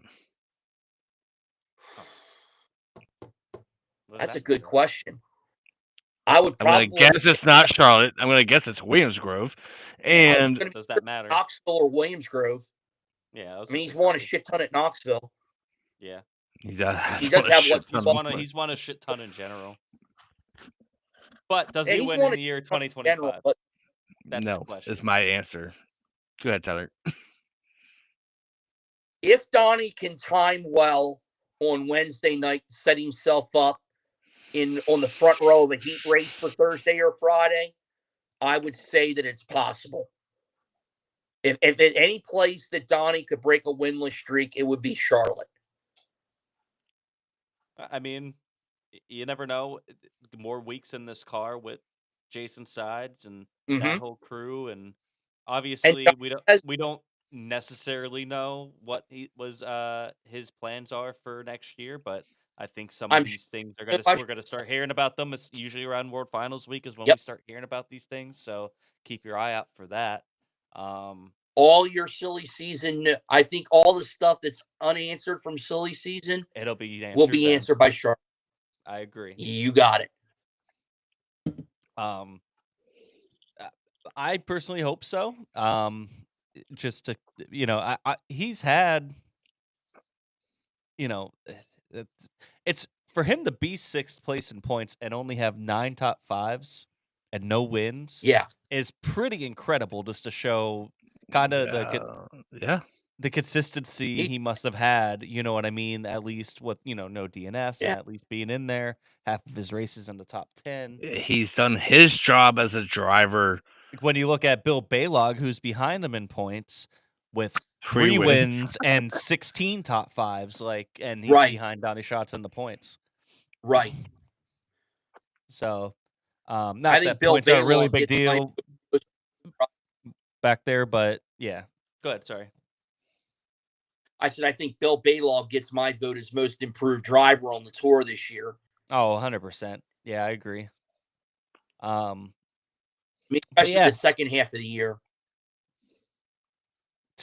Who are some other names in the sprint car world that we're going to be looking at here for maybe a couple wins here at Charlotte? You get 3 nights, you know what I mean? You get the time trial and everything. Obviously David Gravel's going to be one to watch. He's going to be out there. Buddy Kofoid, Macedo, Schuhart. I would say expand it beyond. Interesting that obviously we know the Outlaws are going there. So outside of outlaw drivers, who do you got? You got Rico, right? Rico will be running. He would be a threat, you would imagine. Jason Persley will be there in the 9 car. Yep. Which I'm very interested. I'm very interested to see how that goes. Don't forget Spencer Baston will be at Charlotte in the second in another 17 car to get ready for next year. Interested to see how that goes. I'm sure that Emerson Axum will be there. Which I mean he ran really good there. Who knows if Ryan Timms shows up? Ryan Timms, everybody remembers he showed up to Charlotte last year with that 10 car, and that was his first weekend in the car, and he had 3 top 5s last year in 3 nights. Yeah. Yeah, so I mean, I would imagine he would want to go back and try to got a guy like him showing up. Does Anthony Macri show up and maybe go for 5 or 6 outlaw wins on the year from his 4 that he currently has? I think a name to watch is Sheldon Hanshield, though. It's weird that with him on the way out and all the changes, he's been really fast the past couple of weeks. Right. Kyle Pruitt and boys have gotten things figured out there a little bit. I will give him all the credit in the world. That has not got to be the easiest No. situation to be That in, has to be knowing that so you're weird. leading. And to go out and win a race at Angel Park the way he did really showed me something about Sheldon Haudenschild, the driver. I agree. As if It wasn't really impressed me enough, as well. Right. as if I wasn't impressed enough by him winning a race on the bottom at Williams Grove, I was equally impressed with how he won that race at Angel Park.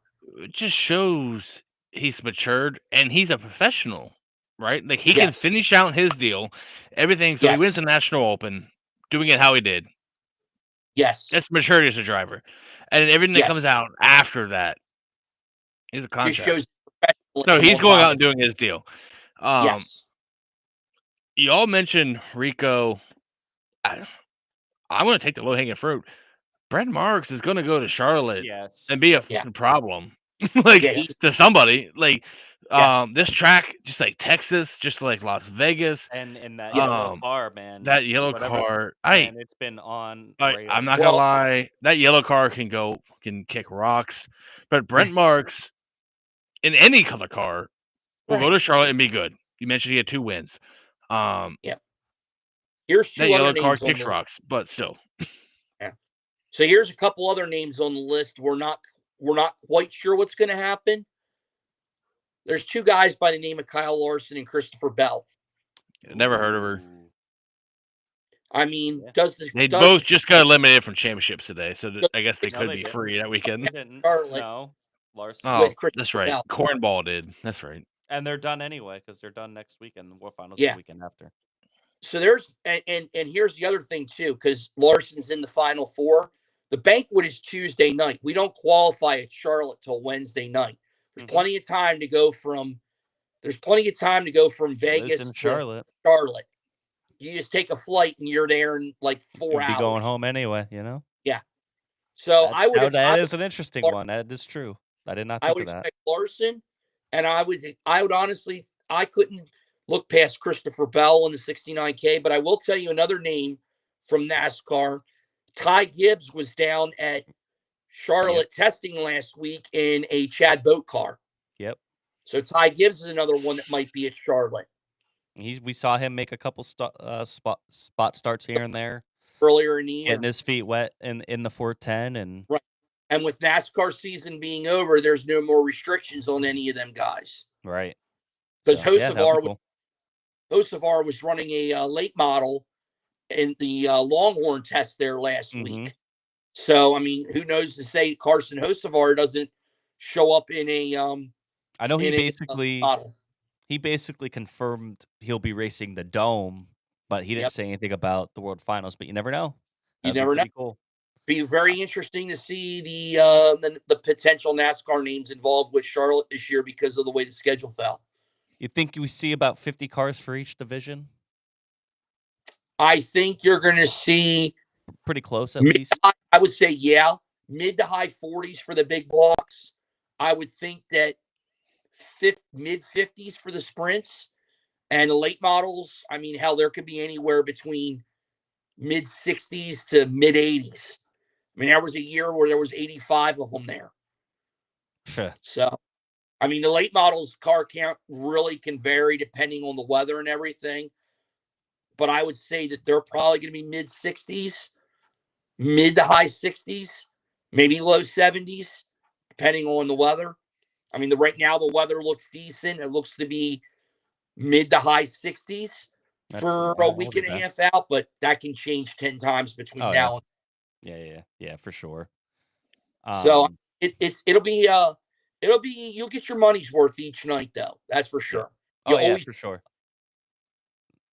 Yeah, excited to watch it. I'll be watching it from home, of course. I would like to get down there one year for this event. It seems like a pretty cool event. You go once, you will go every year after that. I went for the first time in 2015, and I have not missed a World Finals since, except for when it was canceled due to COVID. Everybody I know that goes, like, they speak highly of the event. You know what I mean? Yeah. It seems, and it does seem cool. I know for me at home, at times it's kind of like, man, like I'm more focused on the sprint cars, right? So like, it's like, all right, well, these other divisions are running, they're kind of like in the background, and then You're waiting for the sprint cars to come on and stuff like that. I agree. You know, it just seems like very long nights for sure. But I mean, it's the last hurrah. You don't get all these three divisions there together ever. You know, besides this event, you see everybody who's a who's who of everybody in dirt car racing is there. Um, so yeah, it's a very unique event with that with those So the factors. first year I went there, I was in the late model modified pits. They're down in what they call the hole down there by the drag strip. And I walk up the hill to go watch some of the racing. And I'm looking at, there's these two guys at the fence watching the racing. The first year I was down there, it was Scott Bloomquist and Brett Hearn. And I'm looking at it, I'm like, these two guys standing next to each other have probably 1,500 feature wins in their career. And this is something you would only see at Charlotte. Like them two standing next to each other watching sprint cars hot lap. Yeah. Yeah, that adds a whole element to it that, like, I'm sure, like, if you're there, you start seeing that stuff, it's like it starts to hit you like, you don't see this anywhere else. Like, it's crazy. The closest maybe you ever get to that would be like Volusia, because sometimes they run them, or Chili Bowl. Yeah. Chili Bowl. But not even Volusia either, I guess. But you do Well, get a lot of them down there for Volusia, but like not necessarily at the same time. They're not down there at the same time. There's if anything, there would be a crossover at Volusia between Saturday of sprint week and Monday of late model week. There might be a little bit of a crossover as they're kind of like quote unquote changing the guard there. Yeah. But the late models and the modified guys are down there at the same time the second week. So they may see each other then and then not see each other again during World Finals. But that's what makes World Finals the greatest, is the fact that, you know, I can watch in a span of an hour, I can watch, you know, David Gravel battle Buddy Kofoid for a championship. And then the next race is Matt Williamson battling Alex Jankowski for a championship. And then the next race is Bobby Pearson, Nick Hoffman. You know, you can only do that at Charlotte. Yeah. No, it's definitely it's an event I want to get to. That's they have a camping and bucket list everything event. down there, right? Like I would take the camper down for a whole week and just. Hey, Well, I was down at Charlotte once, and I'll tour you it. Charlotte. We can go to Charlotte. Charlotte's awesome. NASCAR Hall of Fame, like baby. the city, like it's so nice down there. It's more interesting this year because on top of Charlotte Wednesday through Saturday, Millbridge is running Monday and Tuesday. Oh, yeah, they're running midgets, aren't they? Midgets and Wing 600 micros. And I just seen Sheldon Haudenshield's going to be in a midget. He's going to be in a midget, yeah. But if you're going down there if you're going down there the whole week, I highly recommend midgets at Millbridge is going to be freaking badass on a little of a mile. Boy, that's going to be banging the boards nuts. Those midget guys are nuts as anyway, but to get them on a little tight bull ring like that's going to be insane. Yeah, that's something to watch. And it'll be on Dirt Vision. It'll be on Dirt Vision. So you have an entire week, you know, you're getting down about maybe not seeing races and you can't get down there. You got 6 straight nights or Monday through Saturday. You got 6 nights as long as the weather's good of racing, so that you could watch all on Dirt Vision. It'll be an awesome week. It always is down there. Any final thoughts from World Finals, Tyler, before we let you go? Appreciate you jumping on and give us your thoughts here. I hope the racing's good. I hope the weather. You know, it's been a really good year for all 3 groups, and it would be really nice to see 9 quality features down there. Usually, most of the features are pretty decent, so hopefully we can get 9 quality shows in, and obviously, may the best man win when it comes to the points. Yeah, absolutely. I look forward to it. Be a fun down there. And thanks for joining us, Tyler, and giving your insight. Be on the lookout for some. Social media stuff for myself. I'm gonna try content up while I'm down there. Real quick, Tyler's Racing Roundup. What time this week are you doing it? 7:30 tomorrow night.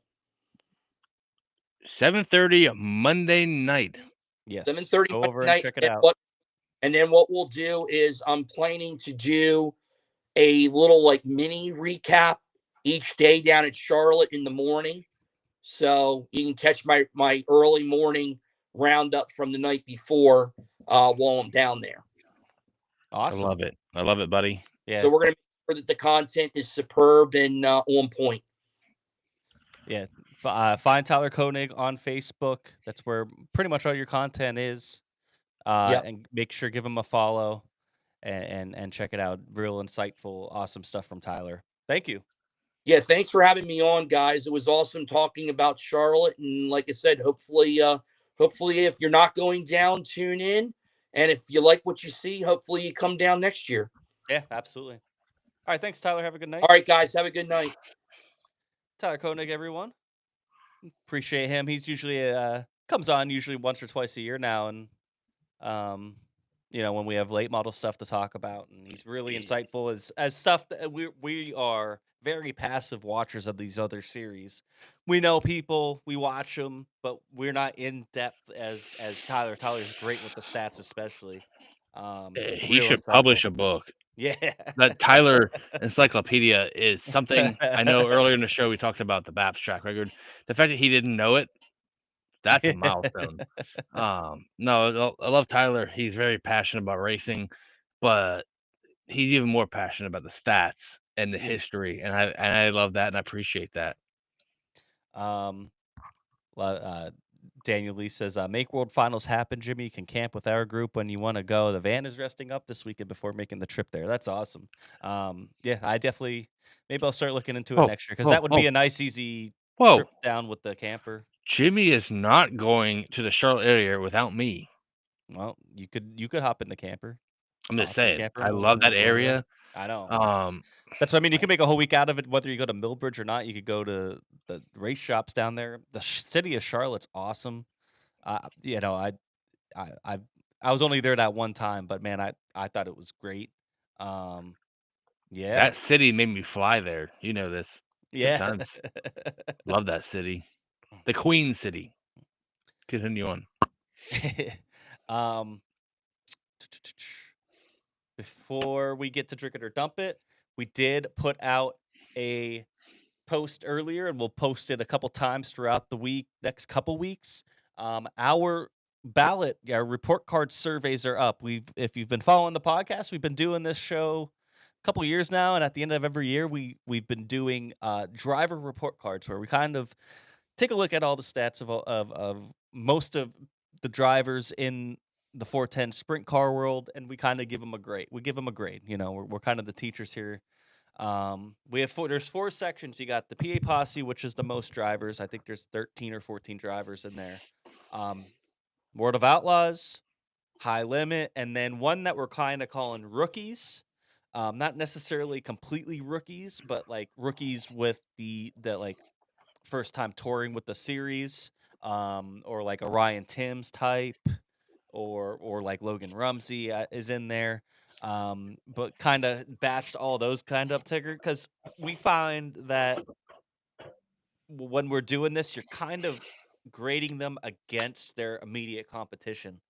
You know what I mean? You're kind of grading them against these groups. So it only made sense to kind of break it up that way. And then at the end, there's a write-in section. I'm sure there's somebody that I'll forget to put on this. Why didn't you have this person on there? Well, that's your spot to go and write that driver in. We get people that even write non-sprint car drivers in there. That's fine. You can put your name in there. We'll shout them out on the podcast when we do our big season finale. It'll be after World Finals, where I'll take all these. We'll give our grades, and we'll see what the audience does. One name I did forget in the Outlaw thing was Bill Baylog. I do apologize. That's a North Pole nightmare. Yeah, Fuck so you, I'm sure that'll be one that gets written in quite a bit. So I do apologize about that. I can go back and add it, but if you did do your report card already, you'll have to go back and redo it, if you want to.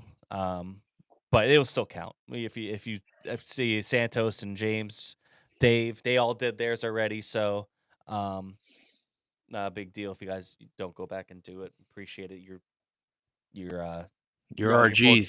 yeah, your votes are all will still count. It'll all still go together. Um, yeah, just this has always been a really fun show. We did it with Jeremy Elliott last year. It was a long show. It was over 3 hours, but man, it was fun. We really enjoyed doing it. Um, it's kind of just cool to hey, go through all the stats, talk about where you kind of go back and think about where the driver was the year before and stuff like that, and then there's things that you forget about when you start doing this, like when you start going in like a season review, you're like, oh, I forgot this driver won this race, or actually, it's kind of crazy to see that David Gravel has 16 wins. It doesn't even feel like it, or something like that. You know what I mean? Like stuff like that we kind of come across. So pretty fun little thing. And then like I said, after it'll be open for the next couple weeks, and then after World Finals, either that Sunday or the Sunday after. We're planning on doing it that Sunday right after World Finals. We will have our show, and we'll see about a guest this year. Usually we have another guest that comes on and gives their grades along with us. 2 years ago it was Brett Strickler. Last year it was Jeremy Elliott. We'll see who we get this year. We're probably put some feelers out. So always a fun show. So yeah. Drink it, dump it. Jimmy, you go. You want me to go first? Yes, sir. I'm going to drink it.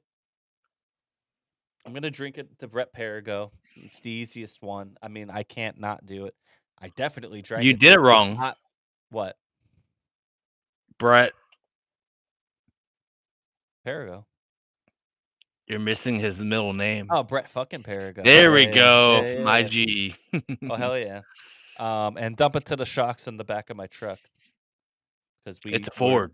Built Ford tough. No, the shocks are actually fine. They're fine, but they're probably fucked. It's a Ford. I guess dump it to the Outlaws getting rained out all weekend, and really any shot that Buddy Kofoid may have opened, like on outside shot had Yeah, of he needed closing in on all Gravel. the He needed races. every race that he can get, and with both of those races getting canceled, really not looking good for him to close it in and really help Gravel out there at World Finals. But still, 3 races for him to have to close it out. So yeah, that'll be my drink it, dump it. Also drink it to BAPS and the infield parking. I love it. Tracks, if you could figure out ways to do this, it doesn't even have to be every week, but I would, Why I not? loved it. I loved it. I love the whole idea.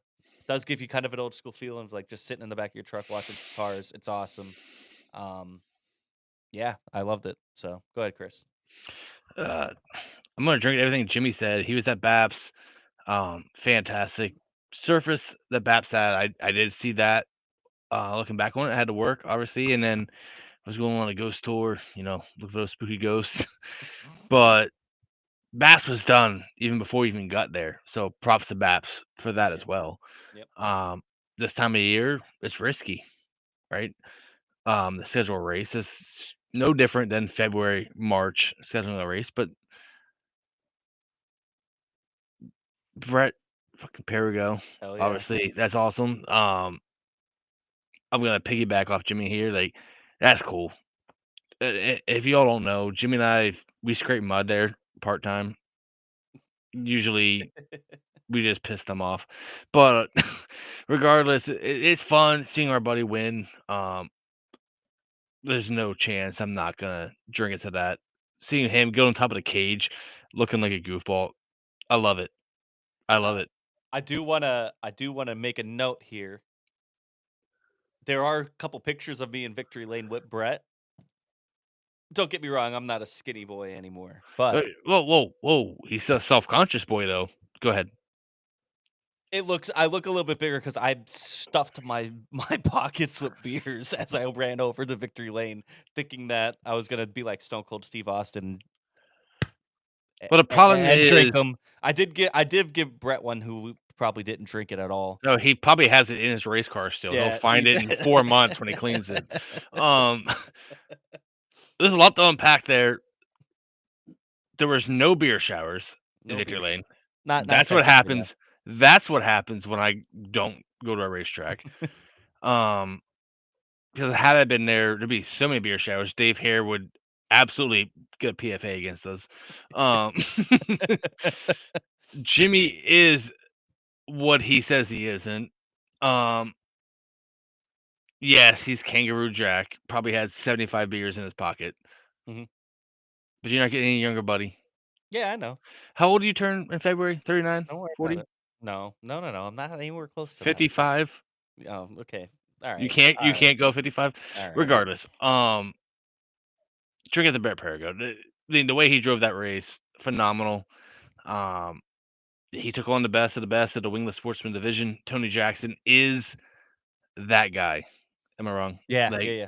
he's that guy. Steve Wilbur, promoter, owner without any ownership rights of that series, has snookered Brett out of so many wins. To see Brett just do his job, I love it.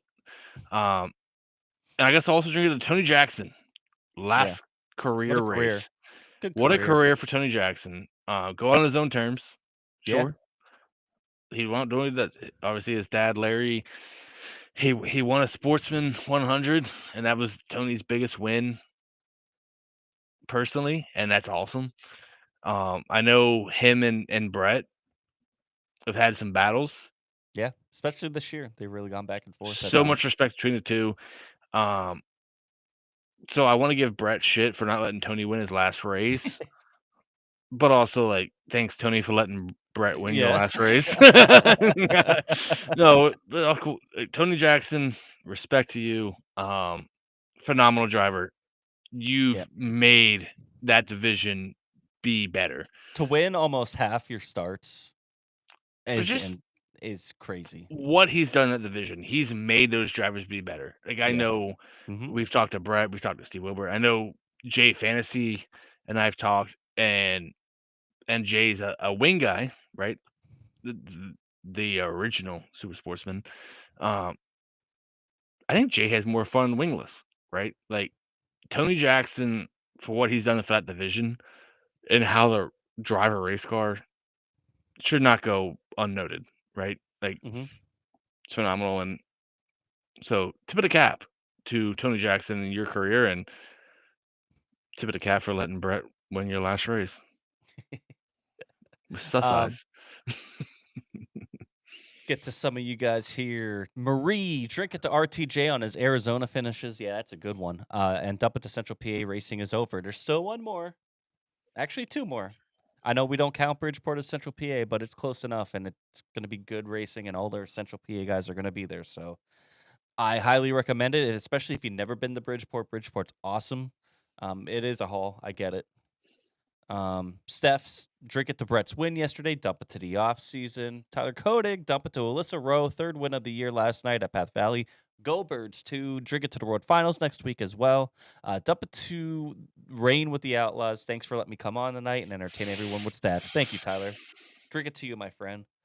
Santos, drink it to Macri for the dub and Rico for the championship.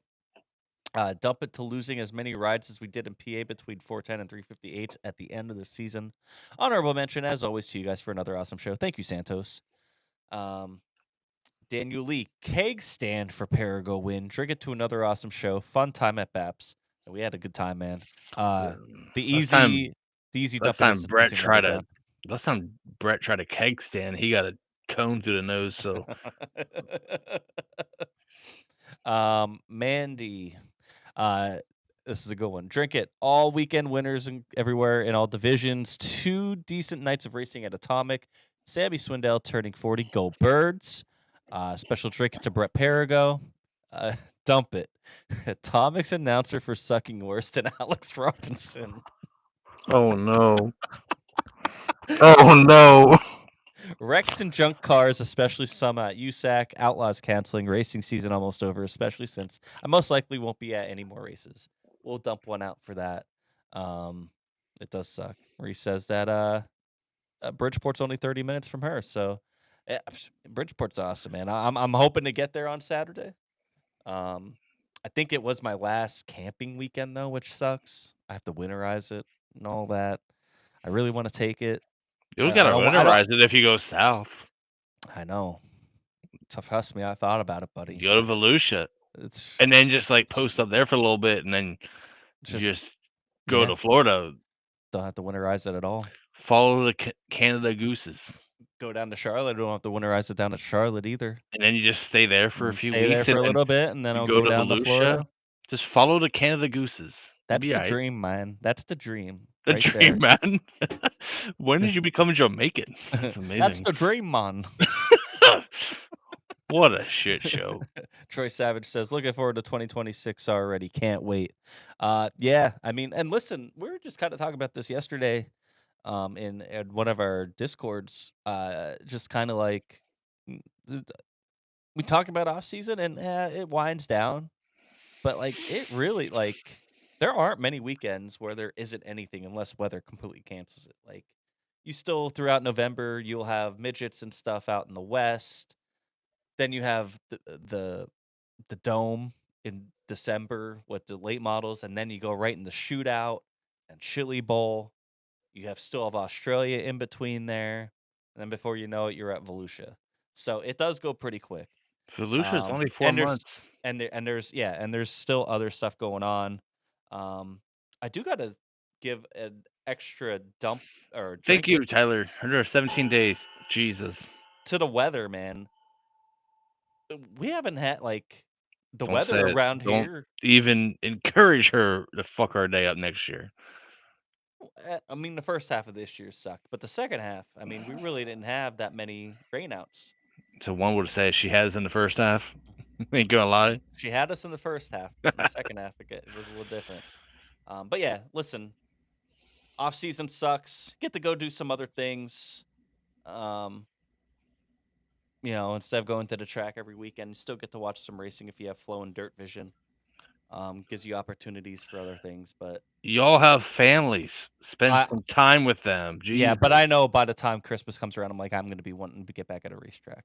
You know what I mean? Like, No. immediately. No, because you and I are going to see each other Super Bowl Sunday together. Not go Birds. Yeah, I guess if you're going to be watching the Eagles. No. You want to come over and watch an Eagles Super Bowl party? Absolutely not. I would rather. After the Patriots get knocked out in the wild card. I'm going to keep playing my drums. Anyway, Tyler thank you all for coming in. We haven't had a rain out since late July. That's what I thought. Like, it's been, it's been a while since we had like a whole weekend where we got rained out and we didn't have anything going on. Y'all just ruined next racing season. It's gonna rain every Thursday through Sunday. We're never for gonna 45 weeks straight. It's the same thing with NASCAR. NASCAR hasn't had a rain delayed race till Monday at all this year, and that never happens. So you keep tempting her. Next year, it's gonna happen. We already opening day at Williams Grove is gonna be National Open. You guys are scoundrels.